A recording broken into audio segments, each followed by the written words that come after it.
السلام علیکم ورحمۃ اللہ وبرکاتہ۔ اعوذ باللہ من الشیطان الرجیم، بسم اللہ الرحمن الرحیم۔ انا انزلناه فی لیلۃ القدر وما ادراک ما لیلۃ القدر، لیلۃ القدر خیر من الف شہر، تنزل الملائکۃ والروح فیہا بإذن ربہم من کل امر، سلام ہی حتی مطلع الفجر۔ سامعین باتمکین، ابھی ہم سب رمضان المبارک کے مقدس مہینے سے گزر رہے ہیں اور رمضان المبارک کا 2 عشرہ ہم سے نکل چکا ہے غفلت کوتاہی میں، اور اللہ کی یا اس رمضان المبارک کے اس 2 عشرے کی جو قدر اور جو اہمیت ہونی چاہیے، جو اہتمام ہونا چاہیے، وہ نہیں ہو سکا۔ اللہ رب العزت ہمیں بھی اور آپ کو بھی معاف فرمائے اور اس غفلت سے ہماری اور آپ کو ہم کو اور آپ کو اللہ نجات دے۔ یہ اس کے بعد ہم لوگ تیسرے عشرے میں شامل ہو چکے ہیں، اور تیسرے عشرہ اللہ نے یا اللہ کے رسول صلی اللہ علیہ وسلم نے تیسرے عشرے کو آگ سے خلاصی، جہنم سے نجات کا ذریعہ بتایا ہے۔ اللہ رب العزت ہمیں بھی اور آپ کو بھی اس آخری عشرے میں خوب مغفرت کرنے والا اور خوب اللہ سے معافی مانگنے والا بنائے، اور اپنے لیے بھی، ہمارے لیے بھی، اور اپنے خیش و اقارب اور پورے عالم کے مسلمانوں کے لیے دعا کرنے والا اور خوب اہتمام کے ساتھ معافی مانگنے والا بنائے۔ آج کے اس ویڈیو میں ایک اہم بات میں آپ کے سامنے ذکر کرنا چاہتا ہوں، چونکہ اس آخری عشرے میں کچھ ایسی عبادتیں ہیں جو خاص طور پر بندوں کو کرنی چاہیے اور اللہ سے طلب کرنی چاہیے، توفیق مانگنی چاہیے۔ ہم نے جو آپ کے سامنے سورہ مبارکہ کی تلاوت کی، اس سورت کا نام ہے سورہ قدر، اور اس سورہ قدر میں ایک شب کا ذکر کیا گیا جسے ہم لیلۃ القدر کہتے ہیں، اور لیلۃ القدر کی جو اللہ کے رسول صلی اللہ علیہ وسلم نے نشاندہی فرمائی ہے، اسی رمضان المبارک کے آخری عشرے کے طاق راتوں میں یہ اس رات کی تاکید، اس رات کی نشاندہی فرمائی ہے کہ رمضان المبارک کے آخری عشرے کے طاق راتوں میں سے کسی ایک رات میں شب قدر کی رات ہو سکتی ہے، اور وہ طاق راتیں یہ ہیں کہ پہلی رات 21ویں شب، اور دوسری 23ویں شب، تیسری 25ویں شب، چوتھی 27ویں شب، اور 5ویں 29ویں شب۔ یعنی کہ جب آپ 20 کا روزہ مکمل کر کے 21ویں روزے کی تراویح پڑھیں، اور جو شب گزرے گی 21ویں روزے کے لیے جو سحر کریں گے، وہ شب جو ہے وہ عبادت اور شب قدر کی شب ہو سکتی ہے۔ اسی طریقے سے جب آپ 22ویں روزے کو مکمل کر کے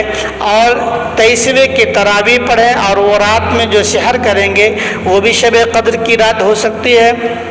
اسی طریقے سے 24 کے دن کو مبارک، روزے کو مبارک کر کے مکمل فرما کر جب آپ 25ویں کی تراویح پڑھیں گے اور 25ویں کی سحر کھائیں گے تو وہ رات ہو سکتی ہے۔ پھر اسی طریقے سے جب 26 روزے کی تکمیل کر کے جب 27ویں کی تراویح پڑھیں اور 27ویں کی سحر کھائیں گے تو وہ رات ہو سکتی ہے، اور آخری رات جب 28ویں روزے کی تکمیل فرما کر مکمل کر کے 29ویں شب کی آپ تراویح پڑھیں گے اور سحر کھائیں گے، تو یہ ان 5 راتوں میں سے کسی ایک رات میں شب قدر، شب مبارکہ ہو سکتی ہے۔ اللہ کے رسول صلی اللہ علیہ وسلم نے ارشاد فرمایا کہ ان 5 راتوں میں عبادت کا اہتمام کرو، اور یہ راتیں اتنی بڑی راتیں ہیں کہ عام دنوں کے 1000 مہینوں کی عبادت سے بہتر ہے۔ یہ اللہ کے رسول صلی اللہ علیہ وسلم نے خود ارشاد فرمایا کہ لیلۃ القدر خیر من الف شہر، کہ اس ایک رات کی عبادت 1000 مہینوں کی عبادت سے بہتر ہے۔ اس رات میں اب یہ 5 راتیں ہیں، ان میں سے کون سی رات ہے اس کو متعین نہیں فرمایا، مقرر نہیں فرمایا گیا، لہذا ہم مسلمانوں کو ان 5 راتوں میں عبادت کا اہتمام کرنا چاہیے، عبادت کا اہتمام کرنی چاہیے، جاگنے کا اہتمام نہ ہو۔ آج کل ہمارے معاشرے میں ایک رواج چلا ہوا کہ ہم شب قدر میں یا شب برات میں بیدار ہوتے ہیں، شب گزاری کرتے ہیں، عبادت گزاری نہیں کرتے ہیں، شب گزاری ہوتی ہے، پوری رات جاگتے ہیں، کبھی یہاں جانا، کبھی وہاں جانا، کبھی اس چوک چوراہے پر، کبھی یہاں پہ کھڑے ہو کر باتیں کرنا، کبھی وہاں کھڑے ہو کر ہم چائے نوشی کرتے ہیں، اس طریقے سے دوسرے لغویات میں اپنی رات گزارتے ہیں۔ اللہ یا اللہ کے رسول نے ہمیں اس بات کا حکم نہیں دیا ہے، شب گزاری کا حکم نہیں ہے، بلکہ عبادت گزاری کا حکم ہے۔ بشاشت کے ساتھ جتنی ہو سکے آپ اپنے اس شب میں اللہ کی عبادت کریں، اللہ کے رسول پہ درود بھیجیں، قرآن کی تلاوت کریں، نوافلوں کا اہتمام کریں، اپنے گناہوں کی توبہ کریں، پوری امت کے لیے، اپنے لیے، پوری کائنات کے لیے، پورے مومنین کے لیے، مومنات کے لیے، اپنے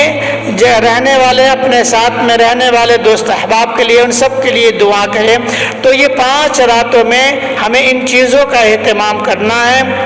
اپنے لیے بھی، تمام اعزاء و قربا کے لیے دعاؤں کا اہتمام کرنا ہے، اللہ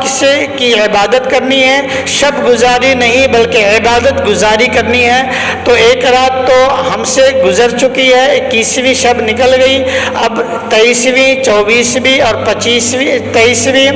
اور 25ویں، 27ویں اور 29ویں، یہ 4 شب ہے۔ ان 4 میں سے کس میں ہوگا یہ اس کو اللہ ہی بہتر جانتا ہے۔ تو ان راتوں میں ہم اپنے عبادت میں مشغول رہیں اور اللہ کے ذکر و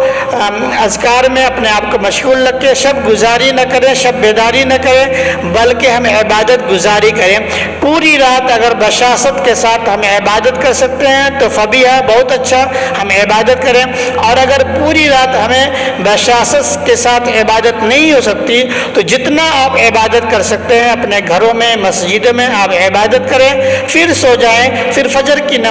نماز باجماعت پڑھ لیں۔ تو اللہ رب العزت سے امید ہے کہ جو بھی ایسا کریں گے نیک دلی اور اللہ کے لیے للہیت کے ساتھ کرے گا تو اللہ رب العزت اسے پوری رات عبادت کا ثواب دے دے گا، اور یہ رات ہزاروں مہینوں کے برابر ہے عبادت کرنے کے اعتبار سے۔ اور یوں کہا جائے کہ بلکہ یہ رات اللہ کے رسول صلی اللہ علیہ وسلم کی دعاؤں کا ثمرہ ہے کہ اللہ کے رسول نے اپنی امت کی عبادت میں بڑھوتری، دوسری امت پر بڑھوتری کے لیے دعا فرمائی تھی، تو اللہ کے رسول صلی اللہ علیہ وسلم کو یہ راتیں عطا کی گئی اور اللہ کے رسول کی امت کو یہ راتیں عطا کی گئی۔ اللہ رب العزت سے دعا کہ اللہ تعالی ہمیں بھی اور آپ کو بھی ان راتوں کی قدر کرنے والا بنائے اور ان راتوں میں خوب بہتر سے بہتر اور اچھے سے اچھا